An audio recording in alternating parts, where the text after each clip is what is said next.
সাগরদিঘিতে কেন্দ্রের স্বৈরাচারী শাসন ও ভাষা বিরোধী নীতির বিরুদ্ধে যুব তৃণমূলের প্রতিবাদ মিছিল।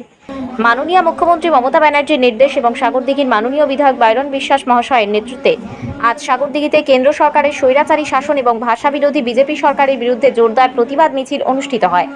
সাগরদিঘি ব্লক যুব তৃণমূল কংগ্রেস কমিটির উদ্যোগে এই প্রতিবাদ কর্মসূচি আয়োজিত হয়। এদিনের মিছিলে তৃণমূল কর্মী সমর্থকদের পাশাপাশি এলাকার সাধারণ মানুষও স্বতঃস্ফূর্তভাবে অংশগ্রহণ করেন।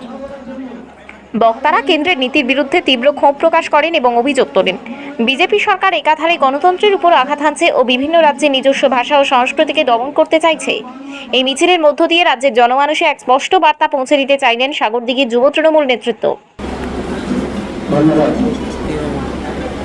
জানাই ছাত্র যুবকদের আজকে এত সুন্দর প্রোগ্রাম করেছে। আজকে আমার এই নতুন বিল্ডিংয়ে পুরো ফুলফিল করে দেখিয়ে দিল যে ছাত্র যুবক কি করতে পারে।